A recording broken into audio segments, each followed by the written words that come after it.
विश्वामित्र का पूर्व चरित्र। राम से मिथिला के राजपुरोहित शतानंद जी विशेष रूप से प्रभावित हुए। शतानंद जी ने कहा, हे राम, आप बड़े सौभाग्यशाली हैं कि आपको विश्वामित्र जी गुरु के रूप में प्राप्त हुए हैं। वे बड़े ही प्रतापी और तेजस्वी महापुरुष हैं। ब्राह्मणत्व की प्राप्ति के पूर्व ऋषि विश्वामित्र बड़े पराक्रमी और प्रजावत्सल नरेश थे। प्रजापति के पुत्र कुश, कुश के पुत्र कुशनाभ और कुशनाभ के पुत्र राजा गादी थे। ये सभी शूरवीर, पराक्रमी और धर्मपरायण थे। विश्वामित्र जी उन्हीं गादी के पुत्र हैं। एक बार राजा विश्वामित्र अपनी सेना के साथ वशिष्ठ ऋषि के आश्रम में गए। चूंकि उस समय वशिष्ठ जी ईश्वर भक्ति में लीन होकर यज्ञ कर रहे थे, विश्वामित्र जी उन्हें प्रणाम करके वहीं बैठ गए। यज्ञ क्रिया से निवृत्त होने पर वशिष्ठ जी ने विश्वामित्र जी का बहुत आदर सत्कार किया और उनसे कुछ दिन आश्रम में ही रहकर आतिथ्य ग्रहण करने का अनुरोध किया।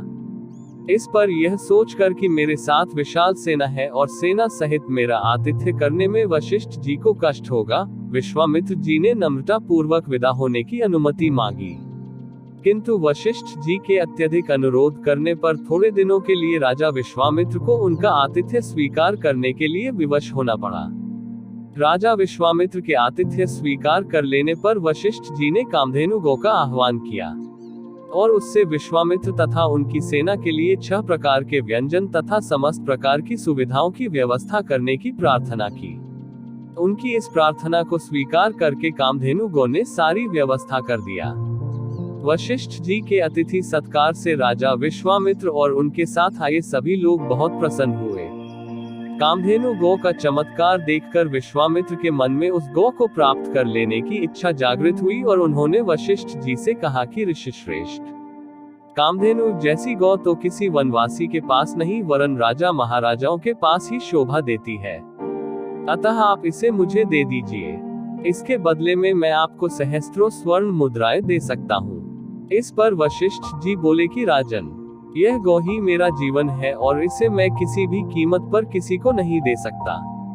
वशिष्ठ जी के इस प्रकार कहने पर विश्वामित्र ने बलात् उस गौ को पकड़ लेने की आज्ञा दे दी और सैनिक उस गौ को डंडे से मार मार कर हाँकने लगे।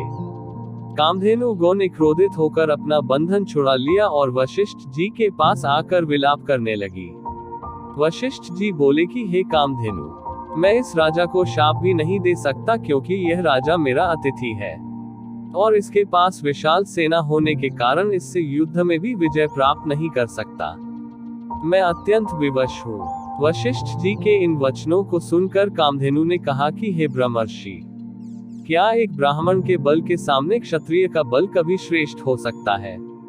आप मुझे आज्ञा दीजिए, मैं एक क्षण में इस क्षत्रिय राजा को उसकी विशाल सेना सहित नष्ट कर दूंगी। कोई अन्य उपाय न देखकर वशिष्ठ जी ने कामधेनु को अनुमति दे दी। आज्ञा पाते ही कामधेनु ने योगबल से पहनव सैनिकों की एक सेना उत्पन्न कर दिया और वह सेना विश्वामित्र की सेना के साथ युद्ध करने लगी। विश्वामित्र जी ने अपने पराक्रम से समस्त पहनव सेना का विनाश कर डाला। इस पर कामधेनु ने सहस्त्रों शक, हूण, बर्वर, यवन और काम्बोज सैनिक उत्पन्न कर दिया। जब विश्वामित्र ने उन सैनिकों का भी वध कर डाला तो कामधेनु ने मारक शस्त्रास्त्रों से युक्त अत्यंत पराक्रमी योद्धाओं को उत्पन्न किया, जिन्होंने शीघ्र ही राजा विश्वामित्र की सेना को गाजर मूली की भांति काटना आरंभ कर दिया। अपनी सेना का नाश होते देख विश्वामित्र के 100 पुत्र अत्यंत कुपित हो वशिष्ठ जी को मारने दौड़े। परिणाम यह हुआ कि वशिष्ठ जी ने उनमें से एक पुत्र को छोड़कर शेष सभी को भस्म कर दिया। सेना तथा पुत्रों के नष्ट हो जाने से विश्वामित्र बड़े दुखी हुए। अपने बचे हुए पुत्र का राजतिलक कर वे तपस्या करने के लिए हिमालय की कंदराओं में चले गए। वहां पर उन्होंने कठोर तपस्या की और महादेव जी को प्रसन्न कर लिया। महादेव जी को प्रसन्न पाकर विश्वामित्र ने उनसे समस्त दिव्य शक्तियों के साथ संपूर्ण धनुर्विद्या के ज्ञान का वरदान प्राप्त कर लिया। इस प्रकार संपूर्ण धनुर्विद्या का ज्ञान प्राप्त करके विश्वामित्र बदला लेने के लिए वशिष्ठ जी के आश्रम में पहुंचे। वशिष्ठ जी को ललकार कर उन पर अग्निबाण चला दिया। अग्निबाण से समस्त आश्रम में आग लग गई और आश्रमवासी भयभीत होकर इधर उधर भागने लगे। वशिष्ठ जी ने भी अपना धनुष संभाल लिया और बोले कि मैं तेरे सामने खड़ा हूँ, तू मुझ पर वार कर। आज मैं तेरे अभिमान को चूर चूर करके बता दूंगा कि क्षात्र बल से ब्रह्म बल श्रेष्ठ है। क्रुद्ध होकर विश्वामित्र ने एक के बाद एक आग्नेयास्त्र, वरुणास्त्र, रुद्रास्त्र, इंद्रास्त्र तथा पाशुपतास्त्र एक साथ छोड़ा, जिन्हें वशिष्ठ जी ने अपने मारक अस्त्रों से मार्ग में ही नष्ट कर दिया। इस पर विश्वामित्र ने और भी अधिक क्रोधित होकर मानव, मोहन, गांधर्व, जुम्भन, दारण, वज्र, ब्रह्मपाश, कालपाश, वरुणपाश, पिनाक, दंड, पैशाच, क्रौंच, धर्मचक्र, कालचक्र, विष्णु चक्र, वायव्य, मंथन, कंकाल, मूसल, विद्याधर, कालास्त्र आदि सभी अस्त्रों का प्रयोग कर डाला। वशिष्ठ जी ने उन सबको नष्ट करके ब्रह्मास्त्र छोड़ने के लिए जब अपना धनुष उठाया तो सब देव किन्नर आदि भयभीत हो गए। किंतु वशिष्ठ जी तो उस समय अत्यंत क्रुद्ध हो रहे थे। उन्होंने ब्रह्मास्त्र छोड़ ही दिया।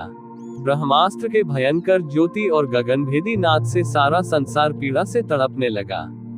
सब ऋषि मुनि उनसे प्रार्थना करने लगे कि आपने विश्वामित्र को परास्त कर दिया है, अब आप ब्रह्मास्त्र से उत्पन्न हुई ज्वाला को शांत करें। इस प्रार्थना से द्रवित होकर उन्होंने ब्रह्मास्त्र को वापस बुलाया और मंत्रों से उसे शांत किया।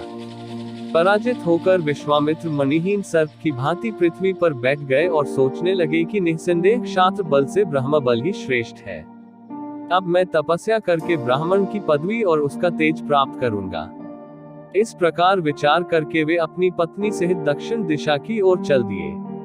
उन्होंने तपस्या करते हुए अन्न का त्याग कर केवल फलों पर जीवन यापन करना आरंभ कर दिया।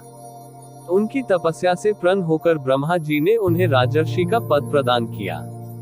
इस पद को प्राप्त करके भी यह सोचकर कि ब्रह्मा जी ने मुझे केवल राजर्षि का ही पद दिया, महर्षि देवर्षि आदि का नहीं, वे दुखी ही हुए। वे विचार करने लगे कि मेरी तपस्या अब भी अपूर्ण है, मुझे एक बार फिर से घोर तपस्या करना चाहिए।